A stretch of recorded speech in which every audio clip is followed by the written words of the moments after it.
The Reformed Gamers is brought to you 100% independent and ad-free thanks to our dear patrons over on patreon.com/thereformedgamers to get yourself sweet, sweet perks such as uncut early access to the episodes, special episodes of the podcast, and more. Head on over to patreon.com/theformedgamers and consider lending support and joining the herd. Without further ado, let's hop into the show.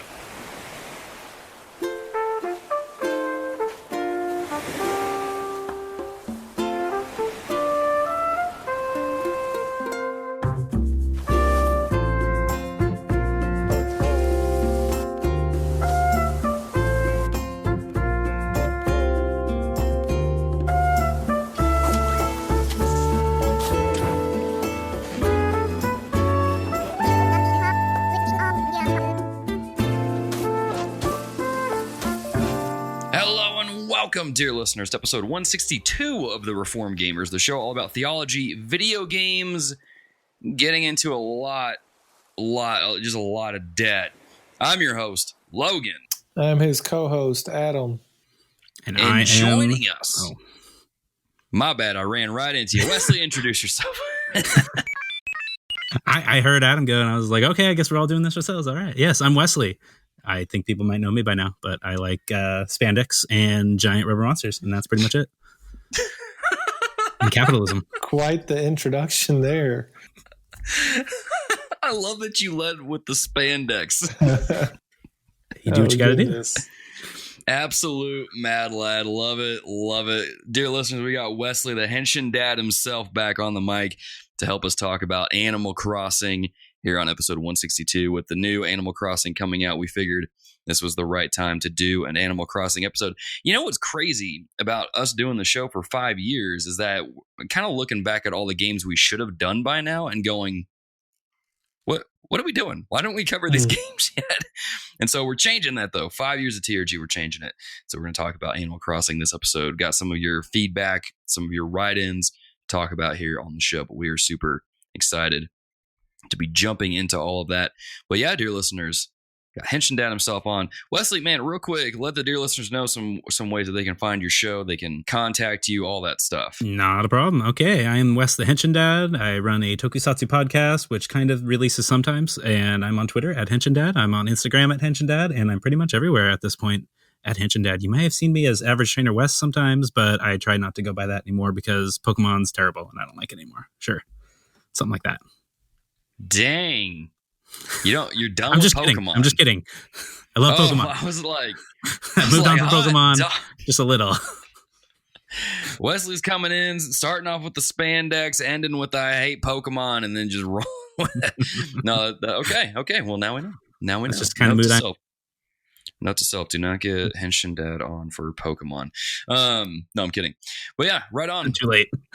Right on. Now, here's the question, though, because you said you're on everything, and I got to know, are you on TikTok? I am on TikTok. Yes, I am. I haven't done any videos recently because I've been dealing with so many crazy truck issues, and that's been taking up a lot of my time. But I'm gonna try again. Now they got my truck back, and I'm $1,200 poorer.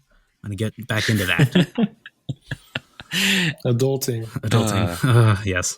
Wonderful. Sounds exactly like what Animal Crossing prepared us for. But, dear listeners, let's go ahead, get some of the housekeeping out of the way, and we'll get into the first part of the show here. Real quick, got some new articles up on the website over at thereformedgamers.com. You know, Wesley was knocking out the Pokemon retrospective last year, leading up to the release of Pokemon Sword and Shield.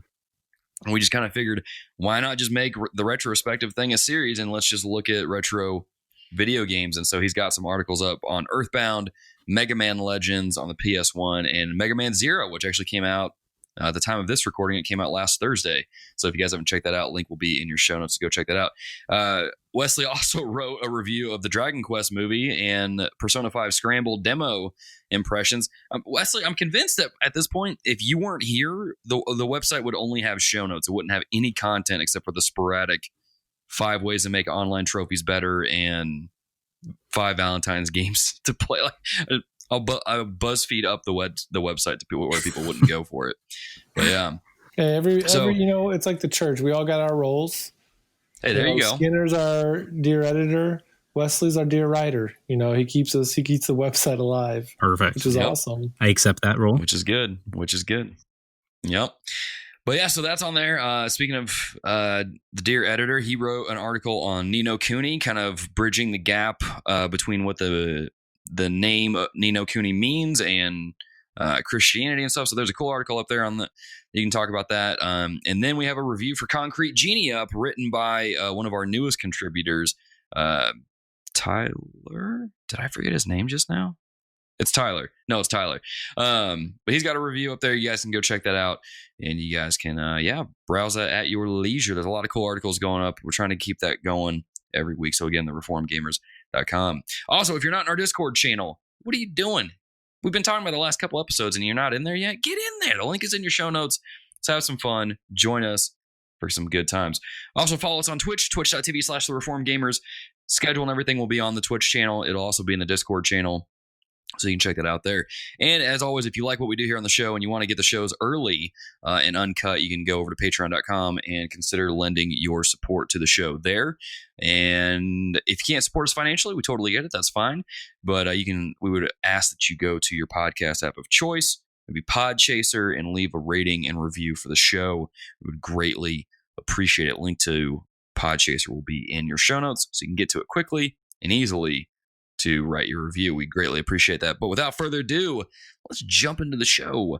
And we start the show like we always do with a little bit of what have we been playing. And Wesley, man, since you are, words are hard, since you are the guest of honor, man, what have you been playing? Guest of honor. I don't think I can handle that illustrious title, but thank you for introducing me that way. You're welcome. Speaking of Dragon Quest, I have been on like a year-long trek to basically finish like all the mainline Dragon Quest games. So the last one I have on my list is Dragon Quest 6, and I'm playing that on the Nintendo DS right now. And it is considered basically like the black sheep of the entire Dragon Quest family. And it is just convoluted, and it has this weird like real world, dream world mechanic. So you have to like explore two different worlds, and it's very confusing. And I'm really enjoying it, but I can see why people don't like it. And the characters aren't really all that great either, which is unfortunate. It just seems like the lowest point in the series. But I mean, well, it's better than Dragon Quest 7, which is like minimum like 70 hours like to just beat like the main story. So that's that. It's not that long at least, but it's pretty good. I've also been dipping my toes into Persona 5. I'm about 12 hours into the main game, and I was kind of like holding out. Maybe I should wait for Royal. I don't know. That looks like a really cool mask as a pre-order bonus, and that's pretty much all I get it for. That's what I was about to say. I was about to be like, wait, Royals coming out soon. Why would you jump into Persona 5 now? Yeah, I'm just kind of like a latecomer to this whole thing. And then I go ahead and play the sequel and the dancing game and everything. So everything's already spoiled for me basically at this point. Yes, my dude. It's all about that discount, man. If you can get it cheap now, you don't need the Royal Edition for an extra $40, $50. Exactly. Don't listen to Adam. Don't listen to Adam. The only thing I want is that mask. It's just too cool. I'll wear that to class, and people are like, "Oh no, where'd Mr. A at? Who's this guy?" That's awesome. It's pretty good. I enjoy it. It's not grabbing me like Persona 4 Golden was, but again, that's like an unattainable height. So if it was on the Vita, it would. Oh yeah. If it was on the Switch or the Vita, that's the thing. Oh man, I've already played the Scrambled. If I could have played Persona 5 on the Switch or on my Vita, I would have put 30 more hours into it, but I feel like I rushed it towards the end because I was limited. And I still played a lot on remote play on my Vita, but if it was native on the Vita, it would have been a game changer. And it was so good playing the Scramble demo on the Switch because it was just like, yeah, Persona 5 could easily run on this thing. Why is it not here already? So I played that at least 3 times. I was just going to say, let's just be honest. Persona 4 Golden is better than Persona 5. Sure. I said it. The hot takes. I said it. Just said it. I have to say the style of Persona 5 is way better though. Like it's just so stylish. Sure. But as far as like the theme, the atmosphere, the story, Teddy, everything in Persona 4 on that front is better than Persona 5. That's just my opinion though. I think I'd agree. And then I've also been trying to play through Death Stranding, and it's a really great game, and you really have to be like all in on this game to like really enjoy it. I can totally get it. I've only put a couple hours into it so far, but it is just it's a completely surreal experience, and I don't even know how to talk about it honestly. It's just it's weird and it's good, but it's weird. Fair enough. Adam, my dude, what you been getting into? I haven't been playing a bunch of different things. I've dabbled a little bit with my nephew in some Fortnite since he was on like spring break or something back home in Michigan. And so played a little Fortnite with him. Haven't really been playing PS4 much. I've been waiting for some games, Logan. But while I'm in hold mode for that, called out. I'm like, I don't want to start any games because I know I got some eventually coming to me. But I'm like, I probably could have beat a game by now. So I've been playing. I knew I was forgetting something the other day. Putting you on blast, man. I wouldn't usually put them on blast, but it's been like 3 weeks that I've been. I deserve it. I'll admit it. I deserve this one. I deserve this roast. So I've been playing a lot of Switch because I'm like, I've got some games I've already started on here, but I did go ahead and re-download Last of Us Part, the first one remastered, because I'm like, well, if I don't get my game soon, I'm probably just going to play through this again to get ready for the next one. Yeah. Anyways. But I have been playing Spyro, so I beat the first one. I think I mentioned that last episode. I beat the second one a few nights ago, so I just started up Spyro 3, so looking to finish up that trilogy on the Switch. And I mean, they're just fun. They're chill. Like a couple of times I'm like, maybe I'll start up Dragon Quest Builders. But I'm like, let me just start it and see if it grabs me. And every time I play it, I'm like, I keep enjoying it. I haven't got tired of playing Spyro yet. So I'm not 100%ing the games. I kind of just collect what I can, and if I need a couple things to get to the final boss, usually you got to have a quota of a certain amount of eggs or charms or something like that. So I make sure I've got that amount, and then I'll go do the boss. But I mean, it's just a fun game. It's not like overly hard.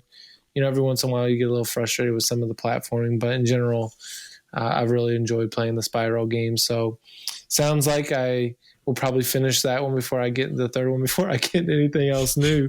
But by the time I play the next one, I'll have a report on Spyro 3, it sounds like. Oh, man. So you're telling me you still haven't got them out yet? You're killing me. Hey, Adam, love covers a multitude of sins. You're killing me. You asked for my address the other day, and I was like, all right, the next couple of days they'll go out. Killing me. So waiting for that tracking number. To catch the dear listeners up who don't know what the crap's going on, I was supposed to send Adam Control and Outer Worlds. I was supposed to send him Control originally, and then I threw Outer Worlds in. Supposed to do that like 2-3 weeks ago now. Still hadn't happened yet. So the one time you and Jesse, I asked him last week for his address. Trying to send me Doom for probably 2 weeks also. So I'm like, man alive. You might as well just buy it at this point. I think it's like $10 on PSN. Yeah. But it's free, and I always, king of thrift, if I can get it for free, that's always preferential. Man, you're so thrifty. You could always do the PlayStation Now trial. I think it's on there. No, Speed in 7 days. Yeah, I won't be there. No. Even though it's short, I won't be there that short amount of time. I'm on baby watch. That's the other new thing with me. So my wife's 2 weeks from, our due date. So I'm trying also not to get too deep in anything before this baby. But I've already told her when she's in labor, that can take 20 hours. I'm going to be playing my Switch. Don't come to me until the baby's coming out. And then I got up off the floor because she hit me so hard. I said I'll be there by her side. Yeah. 20 hours. That sounds terrible. The question was whether or not she just body slammed you for saying that kind of nonsense. She just straight up power bombed me right on our floor. Yep. Oh man, that is wild. Don't mess with pregnant ladies for sure. Nope. Definitely don't do that. I don't have a good segue into this, but I've been playing Dragon Quest XI. Speaking of pregnant ladies. Yeah, speaking of pregnant ladies and getting pepped up, I guess. Dragon Quest XI on the Switch. I was thinking about how to really talk about this game because, Dragon Quest XI was a game that I bought when it first came out on the PS4. I had every intention of playing it, never got around to it. So then when I heard that it was coming to the Switch with extra stuff, I was like, cool, I'll pick it up there, play the extra content, enjoy it there. Bought it last year, got through like the opening thing when you go to the top of the mountain, find out your character is the luminary, and then that was it. And so I was like, okay, 2020, it's the year of a lot of things. It's the year I finally beat Dragon Quest XI. So I was like, I'm going to play this, I'm going to get through it, see how it is. Got to the 10-hour mark and I was like, I don't know how I'm feeling about this game. One of my biggest hangups with things like Dragon Ball Z, Chrono Trigger, this game, just the Dragon Quest series, is I'm not the biggest fan of Akira Toriyama's artwork. Nothing against the guy. Oh, you stop. You stop right now. Don't you dare say anything bad about his art style. It's amazing. I was just going to say it's not for me. I'm not saying it's bad. I'm just saying that it's just not for me. That being said, you know, it was one of those things I was just like, I don't know. I'm not really digging like the slow pace of it. I feel like I've been doing a tutorial for the last 10 hours. I don't know how I feel about it. But then like I kept talking to Wesley here and a couple other people and just reading some stuff. And I was like, okay, now that I'm past like basically the tutorial thing, I'll keep playing, see what happens, and see where it goes. As of right now, as of the time of this recording, I'm 25 hours in, and I freaking love the game. Like, yes, this honestly might be the best JRPG that I've played yet, with a few caveats. I don't like the way that they structured some of the menu stuff. I don't really like. I wish you could hotkey some of the key items, and if you can, let me know, and I'll shut up. But I wish you could hotkey some of the things like the horse hailer, so you can get a horse when you're out in the open world. A little bit quicker than having to go through a menu to get it. I don't like that. In most JRPGs, when you get items, all of your characters in a fight share the same item bag, so you don't have to like equip a certain item to a certain character in order for them to use it. That's just really clunky and just kind of, it's just clunky is the best way to put it.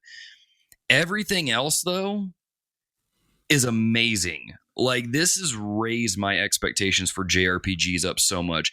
One of the things that I love that this game does so much is whenever you load your save back up, it gives you a 2 to 3 paragraph thing of like what you did previously before saving the game. And I'm like, this is perfect. Like, you could not play the game for an entire week, come back, and it'll catch you up to what you did. So you're always like remembering what you did, where you were going. And it's just got smart things in there. That's dope. It is. Like, I'm like, why don't other JRPGs... I needed that for Persona and Witcher 3 when I were playing those games, because I'd set them down for weeks at a time. Oh, come back and be like, I have no idea what's going on. That's awesome. Exactly. So I'm just saying, y'all know me as the Persona guy on the show, but if Persona 5 Royal comes out and it doesn't have that feature, I'm docking some points, because every JRPG, RPG, whatever, needs to have that feature in there. It's amazing, and I love it. And one of the things I wasn't sure about when I first started playing was the characters. You know, kind of the bread and butter of JRPGs is both the story and the characters. And at first I was like, I'm not really digging these characters. I don't really know. Sylvando's way too eccentric for me, and I just wasn't feeling it, you know? Bit of an understatement there. Honestly, me and you have had some conversations about Sylvando. But now 25 hours in, I'm like, I love these characters. All of these characters are great. Eric is the cool roguelike character that's just like chill and stuff. Serena and Veronica are the cute sisters that like you can see their affection for one another, and just seeing their relationship is just adorable. Veronica's the little spitfire that will just get up in your face and chew you out if you're being a punk. Then you got Sylvando, who like he has these moments of where he says something in a situation and it is hilarious. Just really cool writing with his character in terms of the humor. And then Jade and is it Rab? Rab. Rab. Great characters. Jade is one of my favorite characters because she's got this like kind of subdued intensity where she's gentle, but if you like cross her, she will just like break your arm. Like, it is so cool. And then Rab's, of course, Rab's Scottish, so he gets bonus points right from the get-go for me. For dear listeners that don't know, I'm part Scottish, but he's got that going, and he's got some great skill sets to use in combat. And he's just a funny character that reminds me of like Master Roshi from Dragon Ball Z, but not quite as annoying. And it's just, he's like a cross between Master Roshi and Uncle Scrooge, basically. That's basically him in a nutshell. That is a perfect comparison. But yeah, it's just the characters are great, and I love how the story is structured. Me and Wesley were talking about this during the show. Like, it's a slow paced JRPG, and that's frustrating, but it's also kind of refreshing at the same time, because how it works is when you visit a new town, you kind of stumble upon a story beat or something that's going on in that town that ultimately leads you to the end goal of trying to get these orbs to open up the pathway to the world tree. But it's almost like a couple episodes of an anime, like when you're going on an adventure with different characters. Like Samurai Champloo is the best thing I can compare this to. When they go into a city, run to a couple characters, they encounter a problem, they somehow get tied up in it, and then they try to fix it. That's how Dragon Quest XI is. And someone told me in the Discord channel that it's like a bedtime story. And I'm like, you know what? This is a long freaking bedtime story, but it makes sense. Like, it makes so much sense because that's how it was. I was gone at a conference earlier this past week, and right before bed, I played the game for about an hour or so. And I'm like, yeah, I see the bedtime aspect of it. And it's a stinking good game. And here's another added cherry on top sort of thing with this game. There were several moments where I was playing it and I felt like I was playing Lost Odyssey again.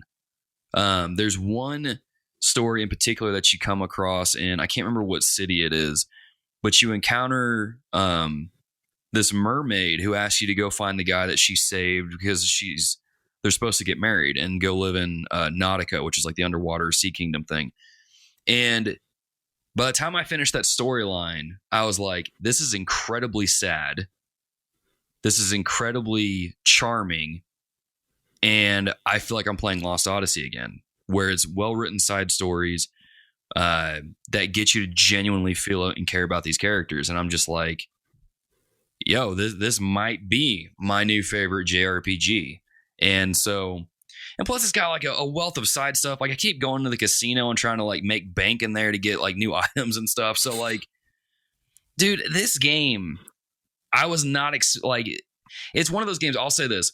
I can see people not enjoying it because 10 hours is a lot to ask for, us adults who have jobs, responsibilities and stuff. It's a lot to ask someone to kind of put that time into. But if you can push past that and keep playing, man, you'll have one of the best JRPGs experiences that is out there now. Yeah, this is why I was a little disappointed when on Christmas GameStop did their buy 2 get 2 free. I bought Dragon Quest Builders 2 and I was planning on keeping that, and I got Dragon Quest 11 for the Switch, and I was going to keep that one and then sell the other two, and then that was the one that didn't ship it, and I was like, bummer. So I think I'll get to it at some point. My plan is probably to beat Builders, and then I'll sell it and then buy maybe Dragon Quest 11. But yeah. I'm definitely interested. But the only thing that I heard was like you kind of play through the game like twice, basically, to some degree, or so that kind of doesn't excite me. Not exactly. Not exactly. Yeah, so I don't want to get into spoilers or anything, but yeah.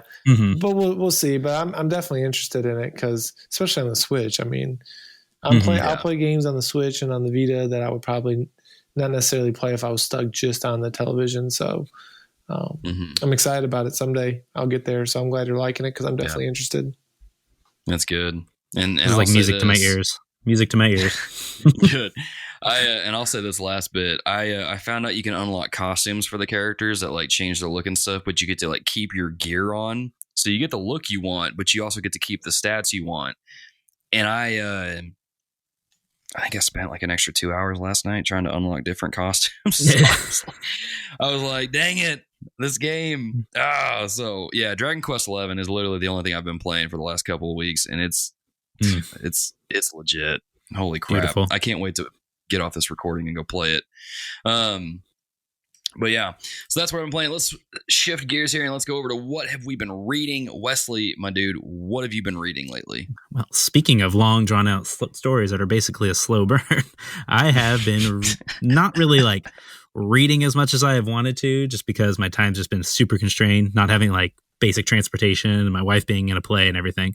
But I started listening to the Hobbit audiobook with my son, and he is just having a blast with it. He's only about 3.5 years old, but he's like really surprisingly able to follow the general like story plots and everything, and to hear him repeat things that the characters are saying or talk about dwarves and hobbits and everything. It's just like, yes, this warms my little heart, honestly. He's just learning so much, and he's just such a smart little cookie. So that's been really fun and a good little bonding experience for us. Even though like the Lord of the Rings series isn't really my thing, it's more my wife's thing, but getting to experience that with him for like the first time, it's just really cool. And then secondly, while I haven't really started reading either one of these books yet, I haven't like downloaded to my phone for like Kindle and audiobook just so I can go back and forth as I want to. But the Iliad and the Odyssey by Homer. And I'm mostly picking these up because I am currently taking like a Bible and church history course along with like ancient Near East history and all that. So lots of like ancient history stuff and the development of like Greek and Roman thought during that 1200 BC to 400 BC time period that these were written. And it's really fascinating. And this guy at the church is just like, yeah, you got to get into these if you want to understand Western civilization. And I'm like, okay, that's something I kind of think I should probably know. So, hey, that's what I'm going into. So this will probably be like replace the last year I read Calvin's Institutes, and this will probably replace that in terms of like sheer length. So who knows where I'll end up at the end of the year with these books, but they're long. That's for sure. That they are. Mm-hmm. That they are. Adam, my dude, what about you? Yeah, been still in Revelation, which has been, I'm at chapter 19 and 20. So, we're at like the part where us as Christians just like, come on, like it's just exciting stuff. So that's been good. I don't know. Did you guys happen to see there was a tweet going around on Twitter where the atheist was talking about how there's all these billions of galaxies and stars and all these things, but God created it all, and He just wants to have like He did it all just to have a relationship with you or something like that. Mm-hmm. I hadn't seen that. You guys see that? So it was funny. So there's some atheist on Twitter, and so all these Christians were like replying to it like, man, this guy's starting up a revival in here and stuff, because it was like, we say all these things like, yes, we have this creator God who did all of these amazing things, but he wants to have a relationship with us, and like that's what gets us like crazy excited and stuff. So it was really funny. He was trying to like rag on Christianity, but all the Christians were like amening him and stuff like that. It was really funny. I follow a lot of Catholics on Twitter, and they're just like, yeah, amen, dude. Yeah, sounds good. Where are you going to church now? Yeah, and so it was thinking of Revelation 19 and finishing up the book, it's like a lot of that's how I feel. But we call them growth groups. Our small group we're going through 1 Thessalonians, and so we met last night and we had just some really good discussion throughout chapter 4. But the verse that we kind of talked about for a while was 1 Thessalonians verse. I just had it.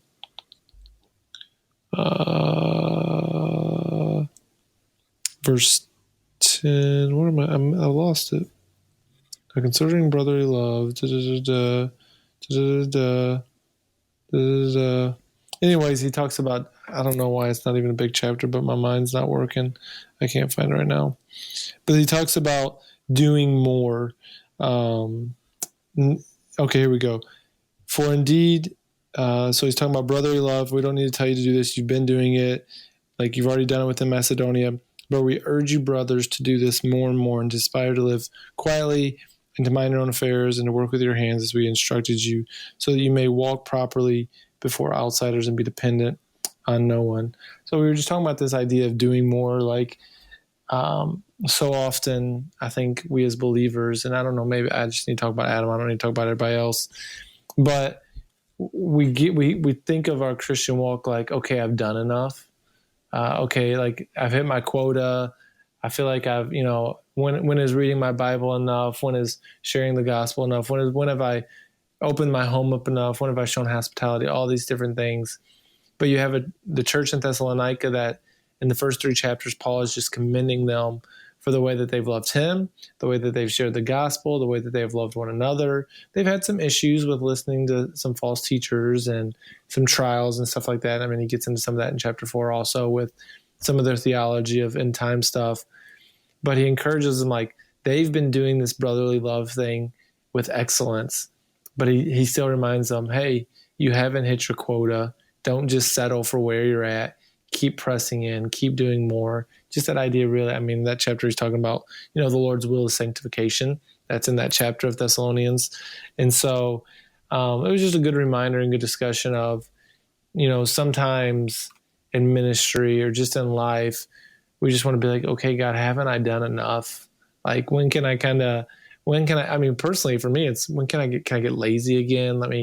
Can I take a couple plays off? There's definitely a theology of rest, and I'm not saying that we avoid that, but it's just a call of like not settling in our Christian walk. Like, we've never made it when it comes to our devotions. We've never made it when it comes to sharing the gospel. It's always a growth process. Even in our areas of strength, God can continue to grow us in those things.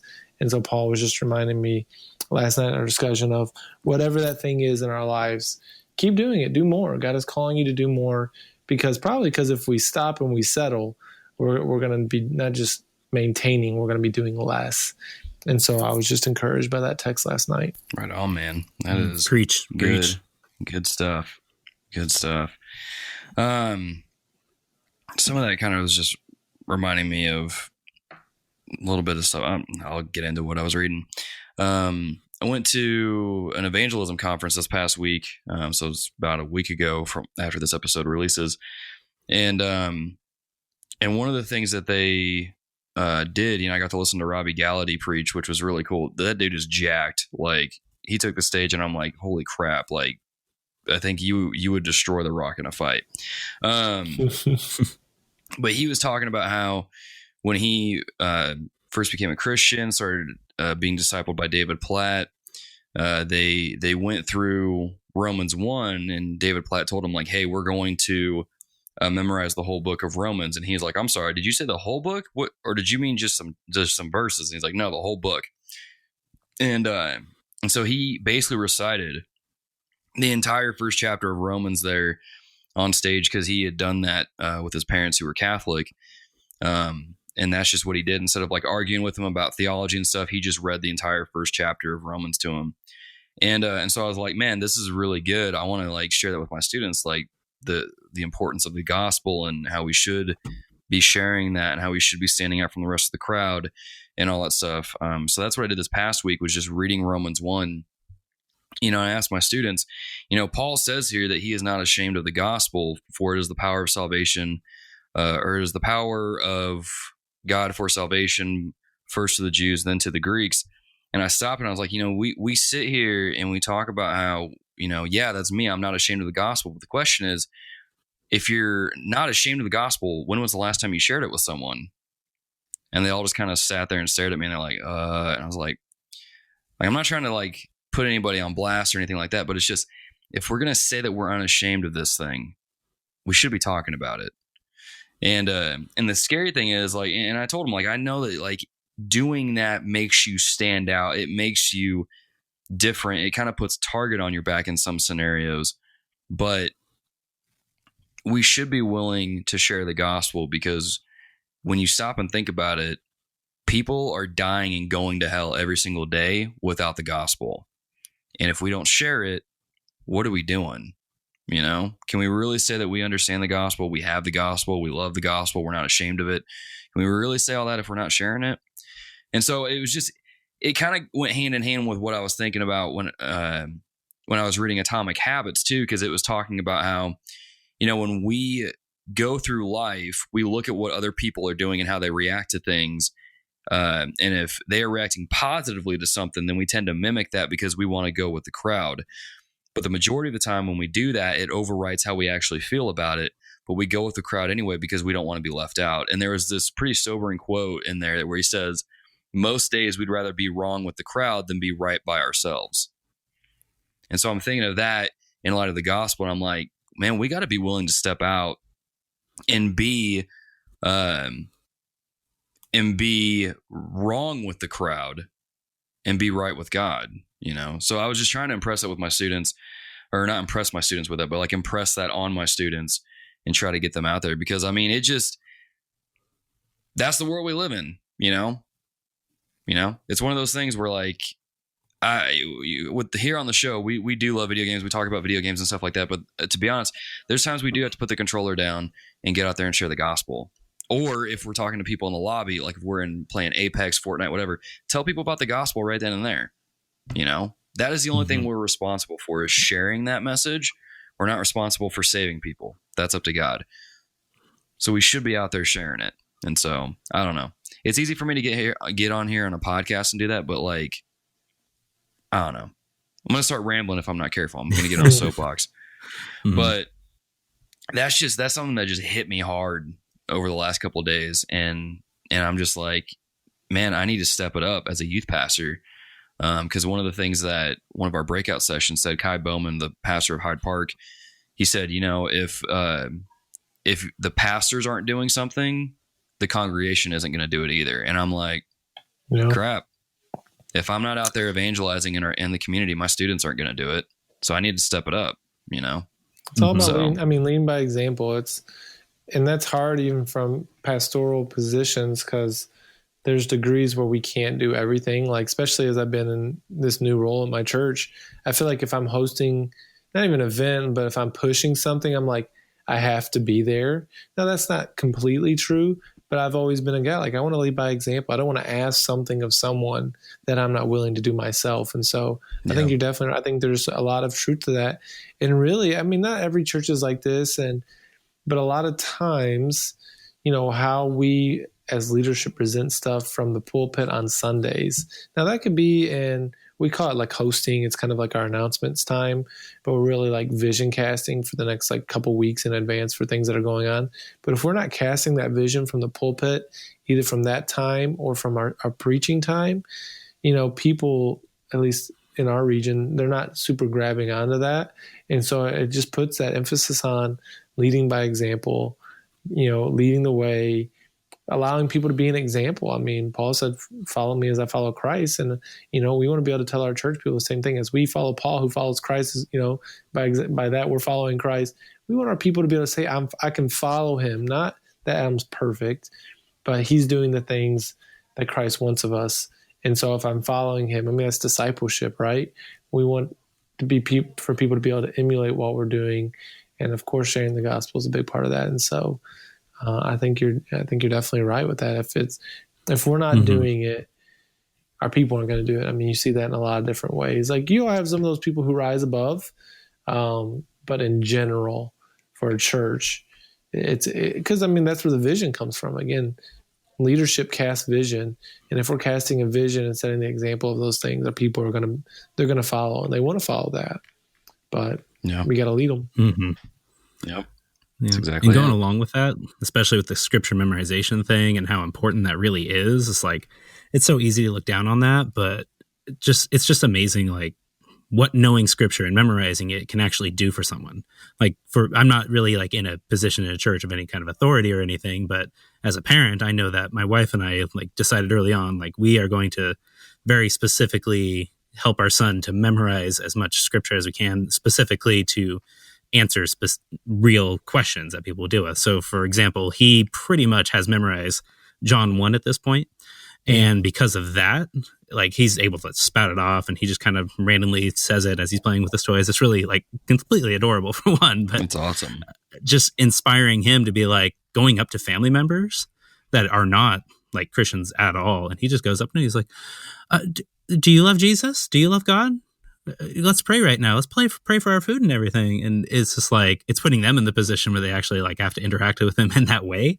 And I mean, whether, he's regenerate or not at this point, who knows, and whether he will be or not in the future, only God knows. But the fact that he's using his knowledge of scripture to actually go and address people and, who seem to be maybe emotionally down or whatnot, and go like comfort them with that. It's just like, it's just so beautiful, and like what we could do with, kids and teenagers if we just really train them up in scripture memorization. I think it would be amazing, that's for sure. So that's awesome that guy was able to use Romans 1 in that way.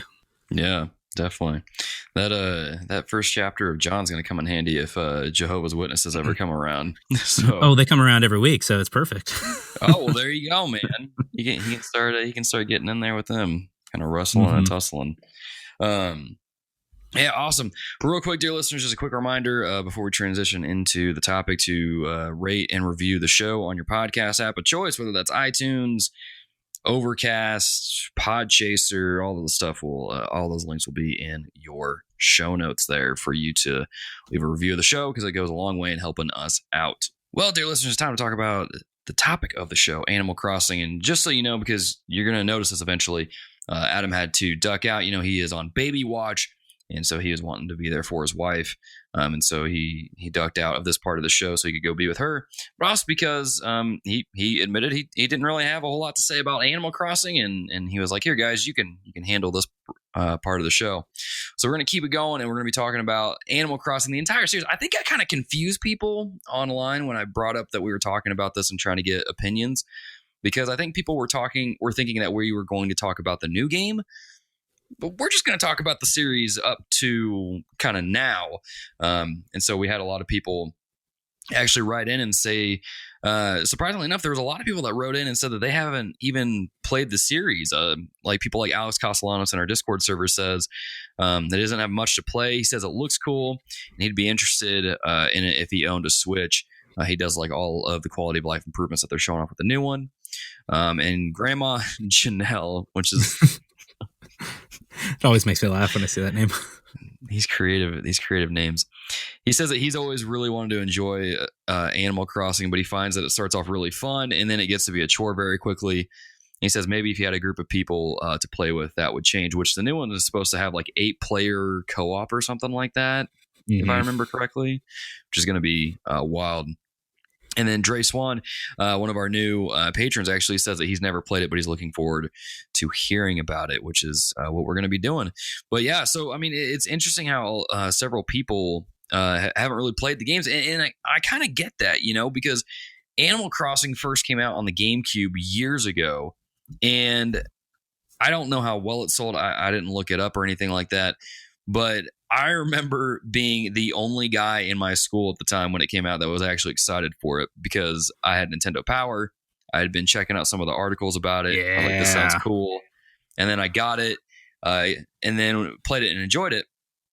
And so I guess that makes sense. I don't know if a lot of people have gotten to play this, or at least in our dear listener base, but we're going to talk about it, and hopefully this will get people excited for the new game, and maybe even get some people that are more retro gamers to go check out some of the older games.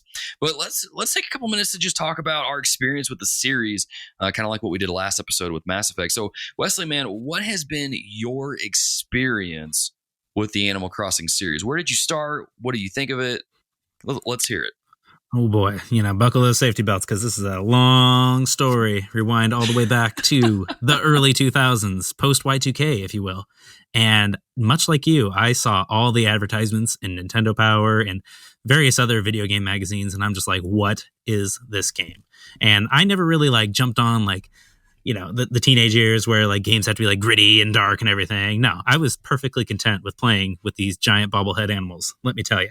And I have to say, it reminded me a lot of Harvest Moon when I saw that. And I dumped probably, I kid you not, 200 hours into Harvest Moon for the Nintendo 64. So this game was just speaking to me in a completely different way. And interestingly enough, you might not know this, but it was actually originally a Nintendo 64 game in Japan, and just kind of upgraded and brought to the States as a GameCube game, as kind of like an expansion, basically. So that was really interesting when I found that out. But I never knew that. That's wild. Mm-hmm. So that's why it kind of looks a little, even on the GameCube, it kind of looks a little bit rough. So it's basically just like an upported, I don't know if that's even a word, an upported Nintendo 64 game. But one day when I was sick, and I called my mom, and I'm like, man, I'm just too sick. I got to come home. And my brother actually came and picked me up, and I told him about the game. And he wasn't the nicest guy growing up, but he said, okay, well, let me take you home and I'll go see if the video store has it and everything. And lo and behold, he came back with the GameCube game. I didn't even know it actually came out at this point. So to see him actually show up with a case and everything and rent it for a week, and I'm just like, man, I got to be sick all this week now. This is awesome. So that's pretty much my entire week-long sickness there in, I don't even know, it was middle school at that point, but it was just a magical experience being able to plug that into the GameCube and see it all in real time. And I even had to erase every single save file on our memory card because it took up an entire memory card in order to save your town. So I was just like, oh, well, here goes my Sonic Adventure 2 save. Bummer deal. Super Monkey Ball. See you later. Smash Brothers, whatever. This is Animal Crossing. This is the most important thing in the world right now. And I eventually bought it, and I even got the player's guide with it, which I have like literally sitting right here right now, which is really cool. And even the e-reader cards. Wild. And I'll get into more of that later if you want to hear about the amazing e-reader functionality to this game. Oh man, that's wild. I hadn't heard that e-reader thing in a long time, and I just remembered that I think I had that too. That's wild. It was like magic, I tell you. Yeah, sorcery, definitely. So, did you play any of the other Animal Crossing games after that? Because there was one on the 3DS. Was there one on the Wii? I can't remember. Mm-hmm. Yeah, I basically played each version other than City Folk on the Wii, and that's just because I went to college and this is like, yep, I got no time here. Sure. I got like 18 units and there's no way. But I put so many hours on the DS version. Actually, there was one on the Nintendo DS and then the 3DS. Mm-hmm.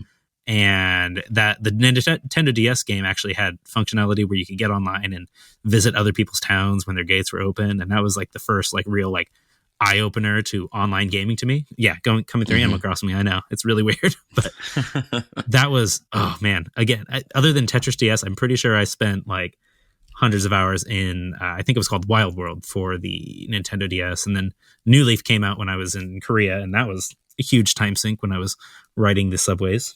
So, but I didn't play Amiibo Festival, which I guess is okay or only okay. Right on. Well, I had the same experience. Like I started off on the GameCube. I was one of the few people in my town that was playing it.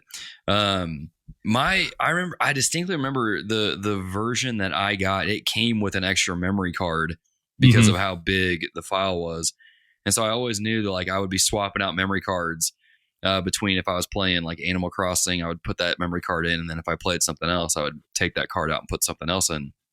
The joys of early 2000s and having to deal with memory cards.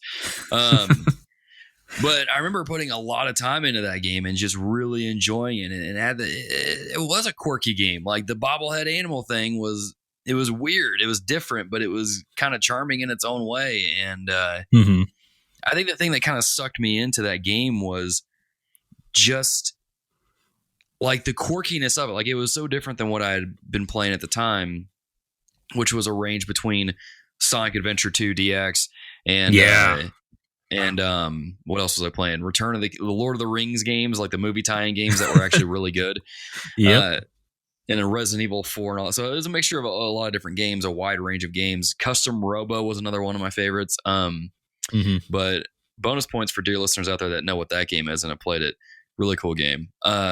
Really difficult game. But Animal Crossing, though, it sucked me in because there was just so much to it, right? Like it was more than just a like a home designer game, or it was more than just a like clean up the town simulator or get rid of your debt simulator. Like it was so many different things that it was kind of like Stardew. Like if I were to take current games now and try to relate it to people who have never played it before, it's like Stardew Valley meets The Sims meets, in a weird way, Katamari Damacy, because it's just kind of quirky like that. None of the gameplay aspects, just the quirkiness of it.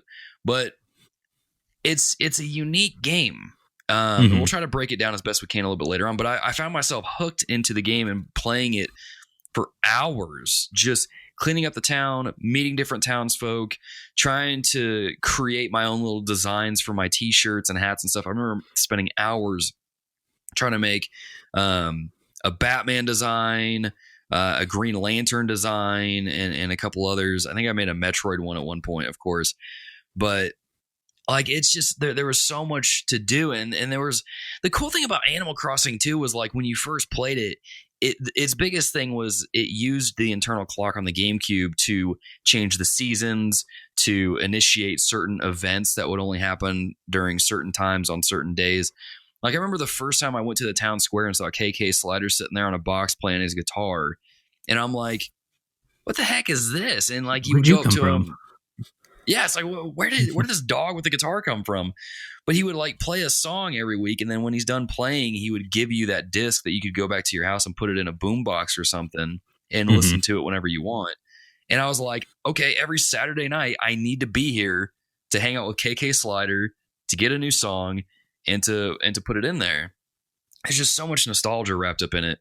And then I didn't play the one on DS. I played the one on 3DS, and I put even more time into that. And I remember distinctly playing New Leaf and telling one of my friends about it, friend of the show, Jonathan Steele, about it. And he was like, okay, I'll try it out. And then he got addicted to it, put about 30 or 40 hours in. He's like, I can't play this anymore. This is getting in the way of so many things. I can't play it anymore. Mm-hmm. But it's such a rad game, because there's just, I realize I'm saying a whole lot of nothing at this point, but which is really like realistic to the game. Honestly, it's pretty much true to life at that point. It's just like this game. It's like, man. It's just like, where do you even start with it? You know, there's just so much to do. It's just so interesting with the amount of customization that this game has, because like listening to you talk about making the patterns and everything, it's like every single Animal Crossing town that I've had has to have the Mighty Morphin Power Ranger jingle as my town tune, and I will not settle for anything less. And that caused me to have to go back and actually look at my piano books to figure out, okay, which notes do I actually have to play? And I remember spending hours just trying to get the theme just right, just for this stupid little town. So I'm just like... Yeah, I completely forgot about that, because you can set the town tune that like the bell tower will play at the top of every hour. Because I'm pretty sure I set mine as one of the, which Mario theme was it? Was it the underground theme or the water theme? It was one of the two. So I would hear that. I guess I would be reminded of either a very horrifying part of the Mario games or a very fun part of the Mario games, depending on which one I had. But it was cool, like a little customization like that, and even taking the designs of your shirts or hats or umbrellas and putting it as a wallpaper in your house or the floor or something like that is just wild. And then, I mean, one of the big things about the game is doing the home interior decorating thing, which is like one of the big selling points of the game. But like, I remember playing the game and coming across an NES that you could put up in your house, and then you start emulating NES games as you get different cartridges. So I played like Balloon Fight. What was the other game? There's a couple other games on there that I played. And so it's like it's wild to think that this game, being as big as it is with as much as it is, was on the GameCube. But like, I don't know. That was my initial experience with it, and playing it on the 3DS was just an expanded experience of that on the go. And I don't think I got anything done during seminary during those times when I had the game. But a few more people, kind of the folks who have played it, that wrote in on Facebook. Aaron Grosh says that he's pretty much played all of them. And he says that his mom and dad rarely played games with him, but when it came to Animal Crossing, they outplayed him on every level. He would wake up early in the morning to find them already up, talking to villagers and completing the museum, which I'm pretty sure I did that on the GameCube, but didn't do that on the 3DS though. He said his dad was a turnip boss, which to get money in that game, to make bank, you gotta learn about the whole stock exchange of the turnips, man. You really gotta get on top of that. And I like how it was spelled STALK instead of STOCK. Stock exchange. Turnips. Yes. Capitalism at its finest. Dude, this game is so stinking good. We'll get into that here in a second about the capitalism stuff. But Aaron goes on to say, you know, his parents would fight all the time, and they eventually got a divorce. But this game was one area that they enjoyed together, and is one of the best memories I have as a kid for that reason. Man, Aaron, dude, that's rough, man. But that's cool. That's the one thing that I like about video games, is that it's able to bring people together like that. And so that's cool that you have one of those memories there. And he continues on that Animal Crossing has a way of drawing you in and giving you another world, which is never stressful, yet provided you with a sense of accomplishment all along the way. It's guided enough to give you direction, but open enough to give you freedom and to relieve pressure, which is, that's spot on. Becca Thomas says, I had never played it until her and her husband were living in Japan. She remembers playing it countless times on 1 or 2 hour train rides and playing for hours and hours at night. Such a fun and chill game. I can't even imagine how cool that would be to play in Japan when at the height of like the Street Pass and Boom and everything, and actually being able to connect on the 3DSs. That must have been an amazing experience, honestly. Yeah, for sure. So I guess to break this down, because there really isn't a way to spoil this game. I mean, there's no story. There's nothing really to spoil. I'm not going to win every time. Do what? Tom Nook wins every time. Does he though? Does he? Or does he not? I don't know. But to kind of explain this game a little bit, I mean, it basically starts off the same way in just about every game, or at least the two that I played. So I guess I can only speak for those two. But you basically roll into town, you get introduced to the mayor and Tom Nook, and they set you up with a house. And then, of course, you get debt, which is awesome. And so you have to go around and do chores, a little quest for the villagers.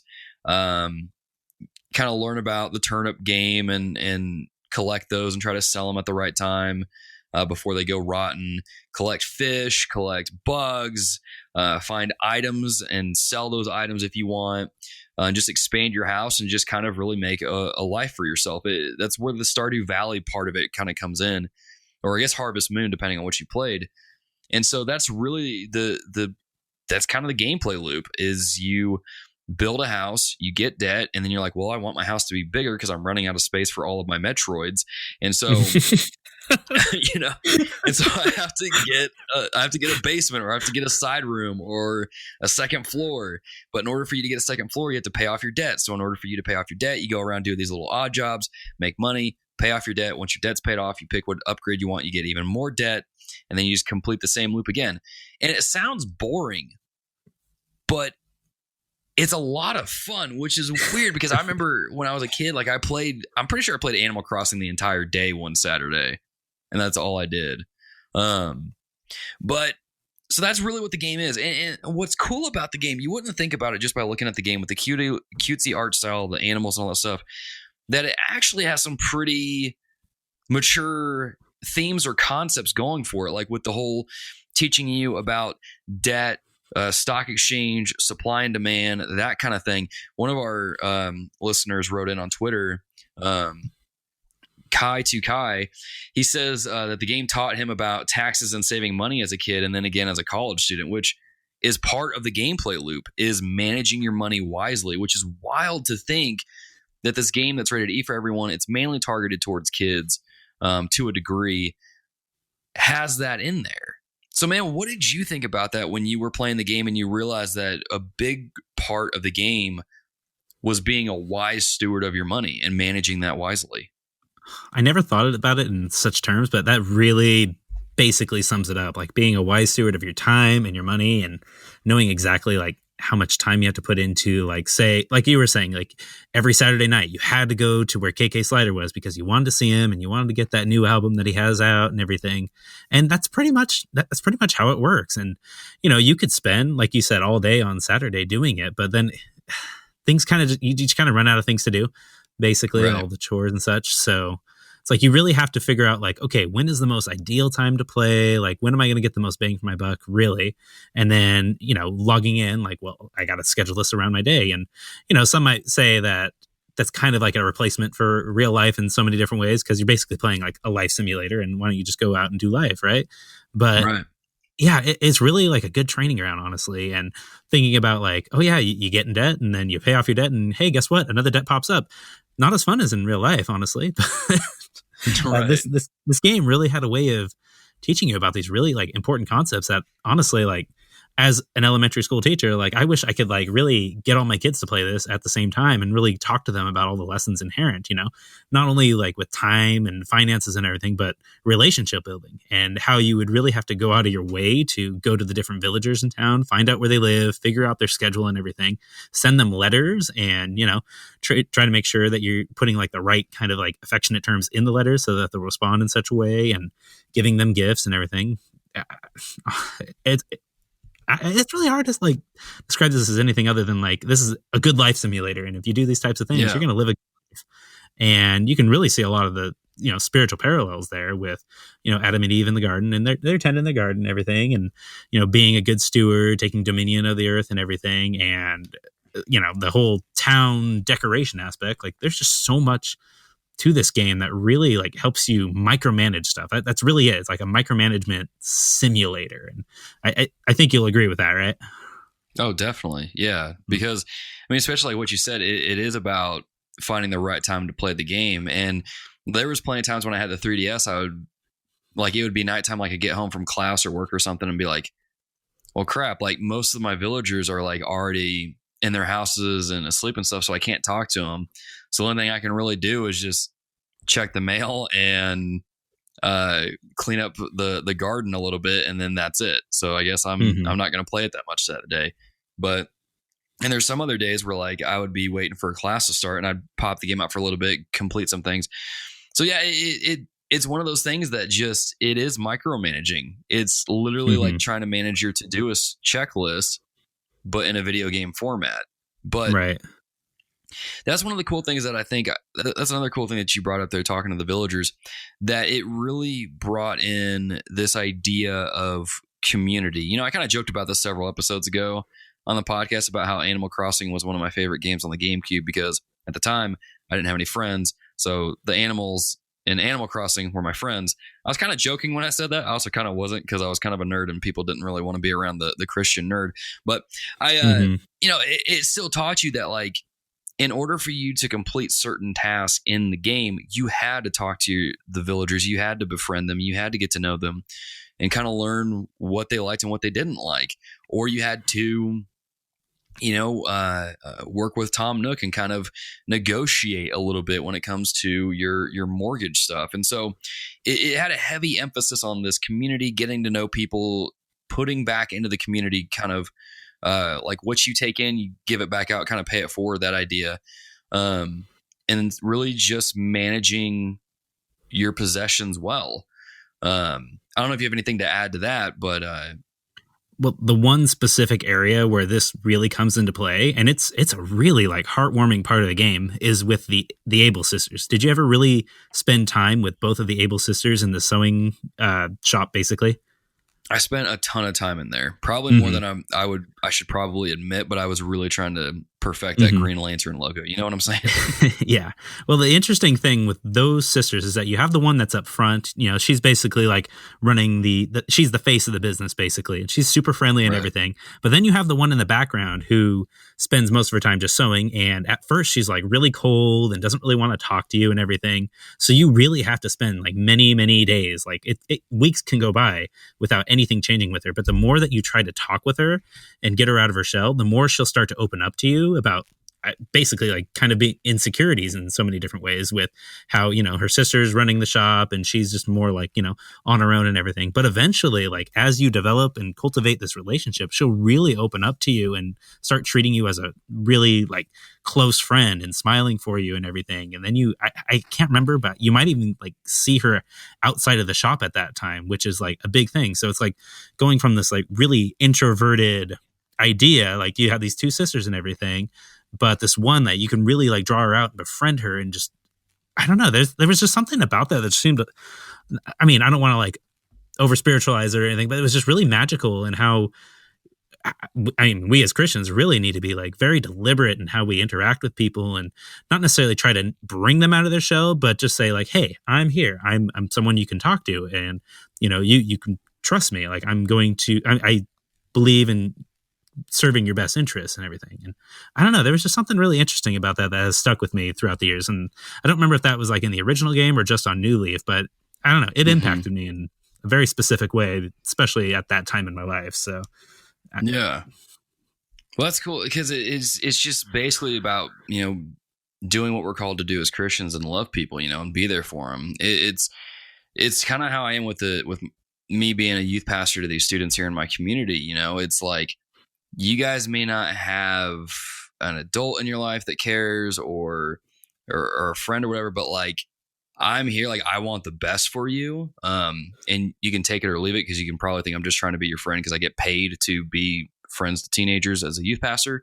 But it's just letting people know, hey, you're not alone. You know, you're struggling with things. I'm struggling with things. We can lean on each other, and we're there. And that's part of what really being a Christian is all about, is loving people, being there for them, and just sometimes being there just to listen, sometimes being there to give advice. And that was one of the things that I think Animal Crossing really nailed and showed really well, was that it's not that hard to just be there for people, to just kind of stop by. That was one of my favorite things about Animal Crossing, was stopping by the neighbors' houses every day and just seeing how they're doing. And I think whether you're a Christian or not, I mean, you stop and think about how you feel and how you react when people stop by and just check on you from time to time. Like, hey, how are you doing? Is there anything I can help you with? That kind of stuff. It was huge. And I think for kids and teenagers to play this game at the time and see that on display and be incentivized to do that, it's almost in a way creating these habits for you to do in real life. Mm-hmm. I want to be careful when I say that, because I don't want to say like video games make people do certain actions. But I think when you play a game like this and you see the positive outcomes of checking on people, even the really grouchy neighbors who will sometimes be grateful for it, it teaches you, okay, well, maybe I should do this. This isn't that bad. I can say, hey, how's it going every now and then and be nice to people. Similar to kind of what Persona 4 did, but this is more, I guess, better presented, I think is the right word. I don't know. Maybe you can add something to that. Mm-hmm. Very much so. Like even more deliberate, really, because everything's playing out in real time. So it's just like you can't just bust through this game. I mean, you could bust through this game, and a lot of people did with the whole time traveling element, where you change the system clock and you can just skip forward days and everything. But then you just realize how. What was that?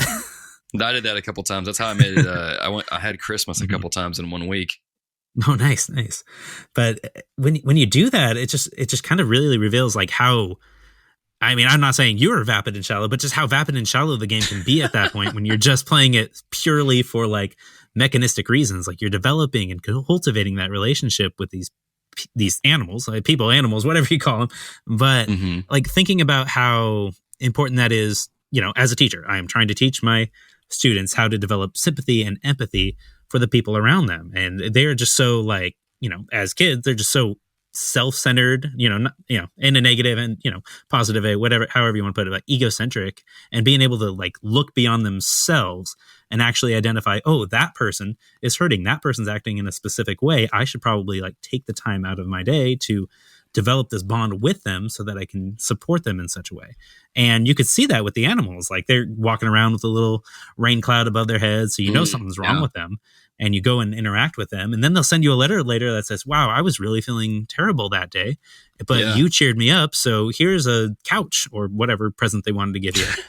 And psychologically, it really develops interesting, like, I mean, I don't want to develop, I don't want to like base this all on like psychology and like chemical reactions in the brain, but being able to like feed that part of your brain of like, oh, okay, sympathizing with people, this is important, and people will go out of their way to interact with me because of it. And that is an important part of our brains and constructs and everything, so that we can really like reach out and develop that community. And that's what Animal Crossing is. It's this community, and if you don't interact with people, they're going to move away.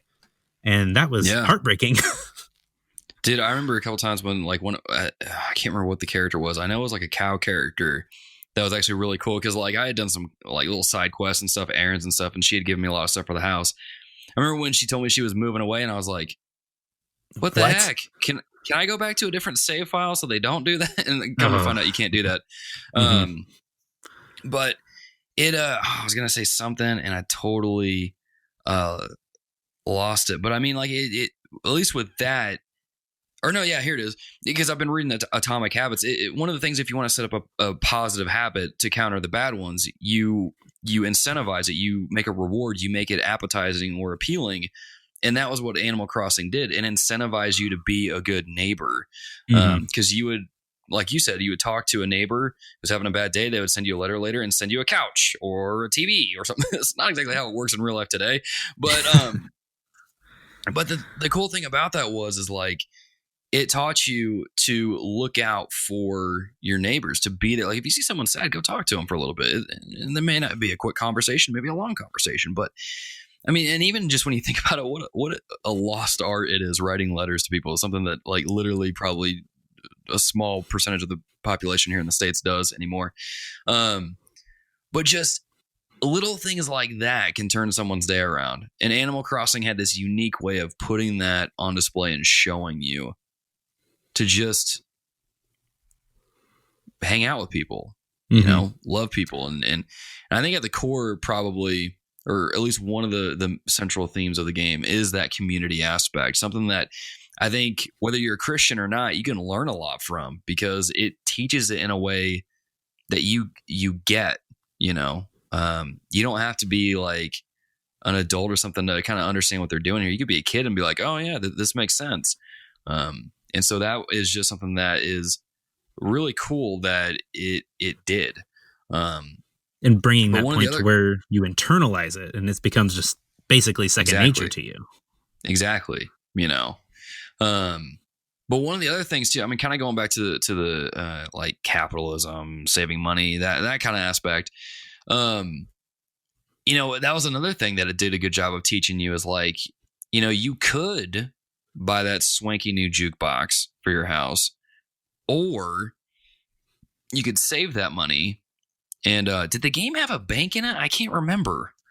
I want to say yes, but unfortunately I cannot properly remember the GameCube version. I'm pretty sure there was one in New Leaf because I remember you have to like go to the ATM machine. I think that's what it is. Yeah. Okay, that's the one I'm thinking of then. But like you could take that money and save it and put it towards your debt and pay that off sooner, so that way you don't have to worry about that. And it would earn interest. Like, that's right. It would earn interest if you saved it. Yeah, that's right.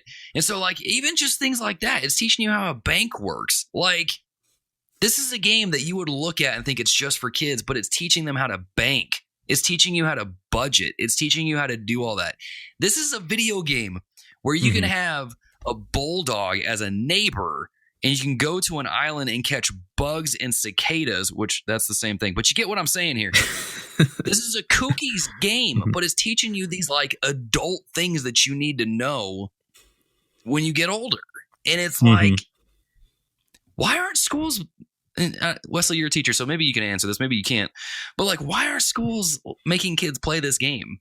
Like, this would be the perfect game to have little kids play or teenagers play and teach them these fundamentals. I don't know, but this is inspiring me to put a grant out to get a bunch of 2DSs in New Leaf. Let me tell you, that would be fantastic. You go, man. Do it. That would be awesome. Yeah. Now, man, I gotta ask because. Well, for a few reasons, we're kind of running out on time. The other thing is this came up in our chat a couple of times, or the feedback. Mr. Rossetti. The name that probably strikes fear into everyone who has played this game. To kind of give people an idea of what Mr. Rossetti is. Mr. Rossetti is this mole that would pop up whenever you like reset the game or you turned off the system without saving. He would pop up, yell at you, and berate you for not saving the game. Because it would cause issues sometimes, and tell you not to do it again. And I remember one time I did it on the GameCube, and he was like, "You know what? I'm just going to delete your save file. What do you think about that?" And I was like, "Wait, is he really going to delete my save file?" I mean, he didn't. He kind of joked and was like, "Just so you know, I'm not going to do it. But what if I did?" You know, it's kind of like I was like, "This game is like what the heck." He is not only a mafia member, but he is basically Psycho Mantis in disguise. I have just realized that. You got that right. So, man, I think he did the same thing. Rossetti? He did the exact same thing to me, and I almost pooped my pants. I was just like, "Are you kidding me? Are you kidding me?" So He's going to delete my save right here. Oh, but yeah, and then he just kind of leaves you with that kind of offhanded threat. It's just like, "Yeah, don't do it again. You know what'll happen if that happens." But I have to say that the article that you posted. Or that you linked to on Twitter, that was the saddest thing I've ever heard, that he's lost his job. Yeah, he's out of a job. He's out of a job in the new Animal Crossing game, which is wild. You know, makes you wonder what he's going to be doing. So, but one thing I want to add, and I would be remiss if I did not, but the whole educational aspect of Animal Crossing goes beyond finances and even goes beyond, character building. But the fact that pretty much every single thing in that museum, oh my goodness, they have backstory for everything. Every fossil you find, every animal thing, every bug you catch. They have this entire biography of these things. And I think I learned more about the animal kingdom from Animal Crossing than I ever did in my years of schooling. How about you? Yeah, I learned a lot about fish. Like growing up, I love fishing. And so Animal Crossing was like my big fishing simulator game for like the majority of time I was playing. Well, maybe not majority, but like a good portion of my time playing it. And if you look at my Stardew Valley save file, I spent a lot of time fishing in there too. I just like doing that in games, especially Dragon Ball Z Kakarot. Oh man, best fishing simulator of 2020. But yeah, I'm pretty sure, at least on the GameCube, I filled up that museum and completed it. And man, I learned so much about fish. Do I remember any of that knowledge? Nope.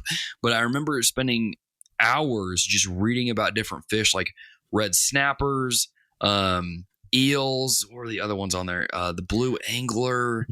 Or they basically like the biggest one of all, the coelacanth. Yes, I was trying to remember what that was, because it was like the big like dinosaur one that they kept rumoring that that one would only show up if it was raining at night, right?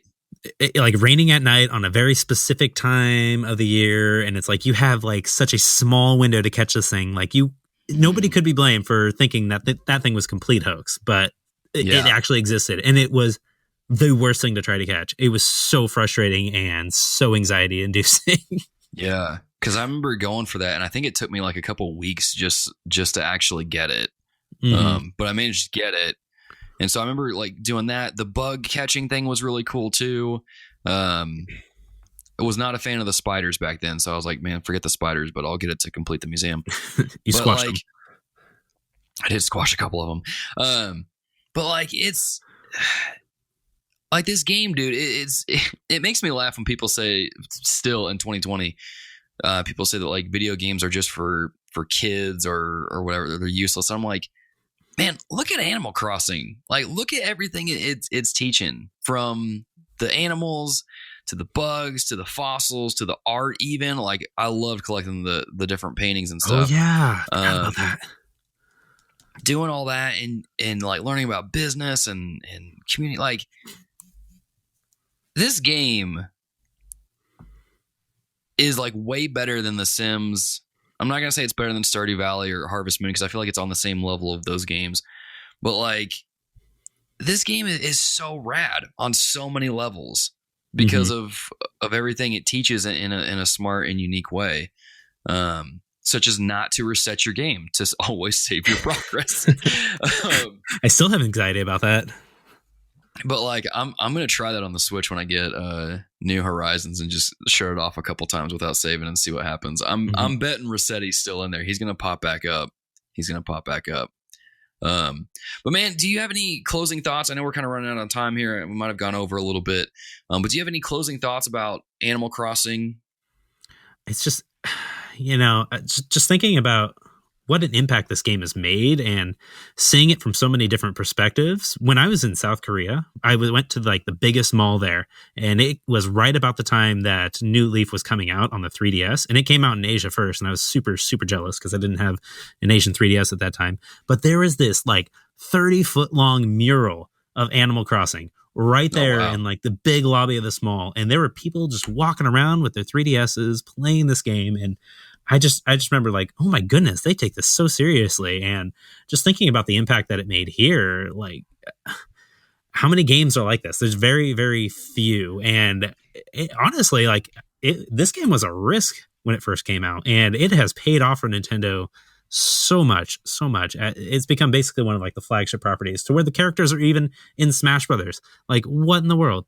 Who would have ever guessed that? But that's how it is now. So hats off to Nintendo for taking a huge risk and it paying off for them, because I would never have bet on Animal Crossing personally. That would not have been what I bet on, but I'm so glad that they did. Yeah. I went ahead and looked it up because I was curious. As far as like how many copies the games have sold. So the original game came out in 2001, and it sold 2.32 million copies. Wild World came out in 2005, and that sold 11.75 million. Oh my goodness. City Folk came out in 2008. Which one was City Folk? On the Wii. Okay. So then what was Wild World? Was it the DS one? That's the DS one, yeah. Mm-hmm. Okay, that makes sense why it sold so many then. So City Folk sold 3.38 million. So I say just a little bit, but a little bit more than the GameCube version. And then New Leaf sold 12.21 million units. So I would say it's fair to say that the game is still pretty big. It's sold pretty well. So I think a lot of people have played it, but man, who knows what New Horizons is going to be like. I've seen so much chatter online about that one and so much hype that it's going to be awesome to see all the dear listeners that are new to the series play this for the first time and share your thoughts with that. I can't wait for it. I was watching. I need to actually go back and watch that direct and because I missed it. But like this, oh man, there's gonna be a lot of stories between the dear listeners for a while with this game and some of the stuff that's gonna be going on. So, dear listeners, will you let us know? Have you played Animal Crossing? What are your thoughts on it? Let us know in the Discord server or across all the different social media platforms that we're on. And even after you get the game, share your stories with us. Share some of your goofy stories with your neighbors with us, and some funny moments. Let us know if you manage to. Let us know what happens. Tell you what, in Animal Crossing New Horizons, if you get a bug net, go up to your neighbors and just whack them with it a couple times and let us know how that goes. Typically not very well. No. That was one of my favorite things to do in the GameCube version, was just whack people with a bug net. I did that on the 3DS a couple times too. I probably shouldn't admit this, but I tried to hit him with the axe too, and it never did anything. And so I was like, well, but hey, the game was teaching you, don't hit people with an axe. That's just not a thing to do. You can take down a tree with it, but don't go after your neighbors with it. It was a weird way to end the segment. Anyway, dear listeners, like I said, if you played Animal Crossing and you got some goofy stories, share them with us, and let us know. But yeah, Wesley, man, thanks for hopping on the mic. But before we let you go, we got to do some recos, man. We got to do some recos here on the show. What are some things our dear listeners should check out?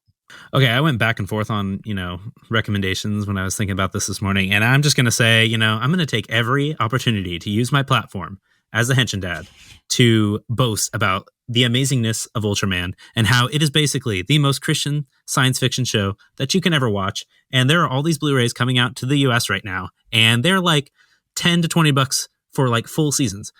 Come on, we have to support this show. It's amazing. And there's just so many theological like insights because the creator was like, Roman Catholic in Japan at a time there, that was not a popular thing, and it's still not a popular thing, but it is amazing. And Ultraman is fantastic. And I'm just going to keep telling people to watch it. And also, I think everyone should learn how to juggle because I've been teaching my students how to juggle recently, and it is really like surprisingly therapeutic and amazing in how it's like really creating these like mental bridges in their brains between like their left brain and the right brain and having to like independently use their limbs as they're throwing up the balls. And it's just a really relaxing hobby, and everybody can do it. You can do it, and you should do it right now. So go buy some juggling balls and learn how to juggle. Right on. I actually am looking at my my Blu-ray set of Ultraman Geed right now, and I'm like, man, I should put that on. I'm either going to watch that or Power Rangers after we finish recording this, so we're going to see how this goes. Basically the same thing.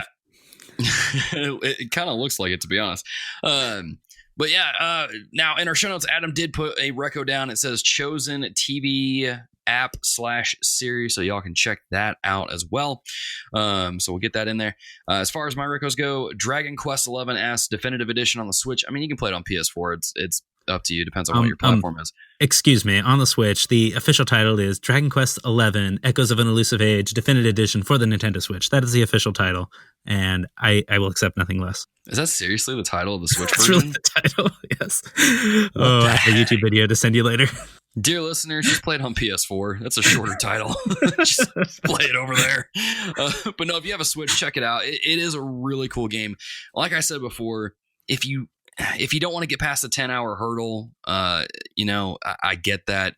But if you're used to JRPGs and you're kind of used to the slow burn stuff and you want to check it out, go for it. I think you'll have a great time with it. My second reco is Kind Bars. We're not sponsored by them. Wish we were, because I watched the dude on Shark Tank a couple times and I like the guy's style. But Kind Bars are like my favorite things to eat. Like, I don't want to say ever, but like here recently, I've gotten like really addicted to them. They got a lot of cool flavors. They got a lot of different like ingredients in them. They're all healthy and stuff.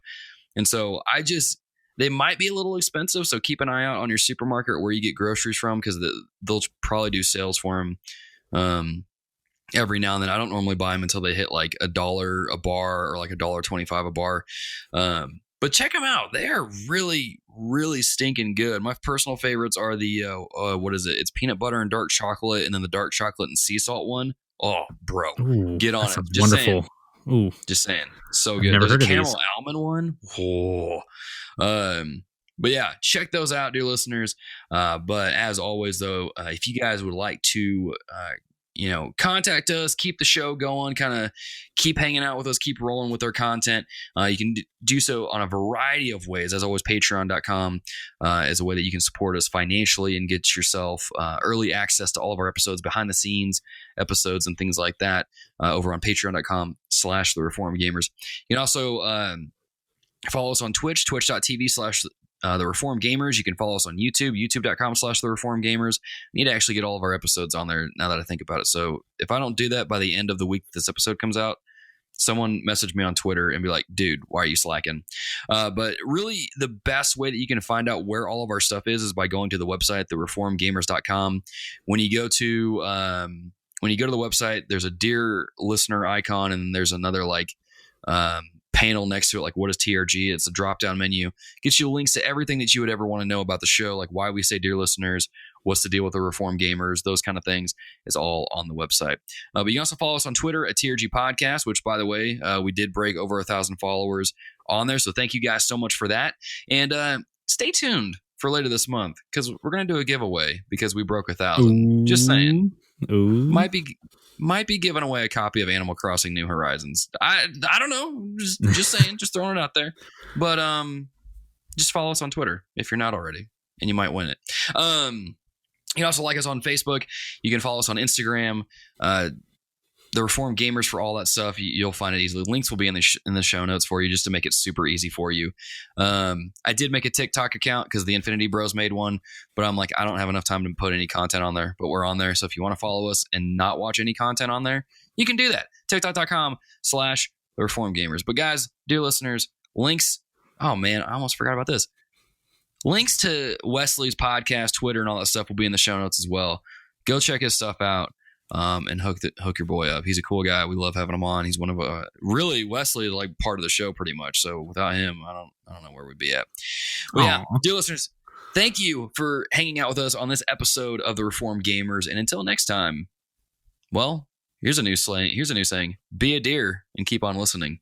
We'll catch you later. Thank you for listening to The Reformed Gamers, the show all about biblical theology and gaming. The reason the show sounds so good inside your ears is because TRG is edited by David Skinner. You can find extra content on our YouTube channel at youtube.com/The Reformed Gamers. The Reformed Gamers is entirely fan-supported over at patreon.com/The Reformed Gamers by our dear patrons.